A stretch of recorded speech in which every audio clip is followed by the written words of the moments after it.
Hari Om. Jai Shri Radhe Krishna. Srimad Bhagavad Gita, chapter number 2, shloka number 13. Dehino smin yathā dehe, kaumāraṁ yauvanaṁ jarā, tathā dehāntara-prāptir, dhīras tatra na muhyati.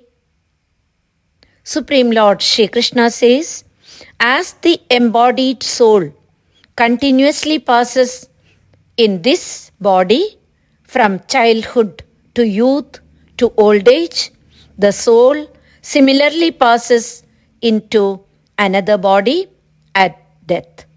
The wise are not deluded by this. Embodied soul means the soul assuming the physical body. Wise is the one who has self-knowledge, and not deluded means he does not grieve at death.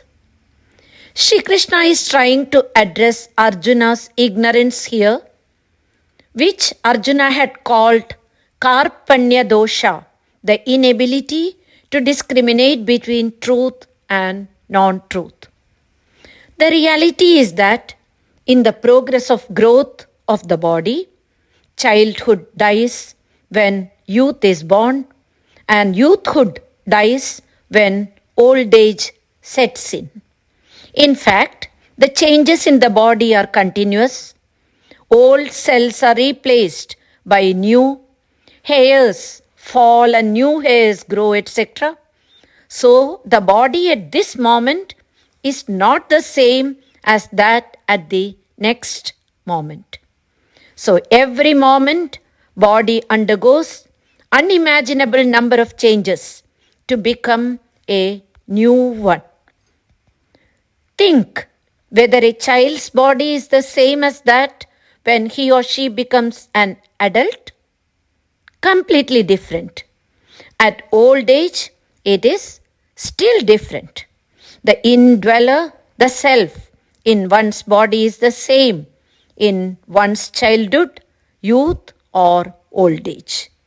So the self, without undergoing any change, remains the same in all the three stages of bodily experiences. It is the same self or the same Atma, which is the indweller in any new body one may assume later after the present body falls.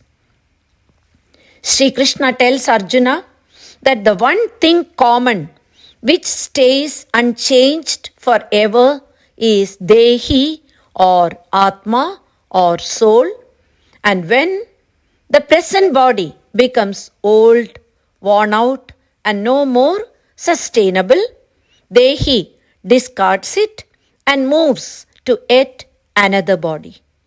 True existence is only for this one dehe or atma. Dehe keeps switching bodies but never born nor does it die. The unwise call this process the death of one body and the birth of another. On one side people cry and on the other they rejoice. So Sri Krishna says, grieving over deaths or celebrating births do not make sense. There can never be a time when dehe or atma is not there. Thus, at all times, I am does not change, but what I am may change. If one thinks that I changes from I, the childhood, to I, the youth, to I, the old age, and to another I in another body, one must simply ask oneself the question, who is that I who recognizes all these changes?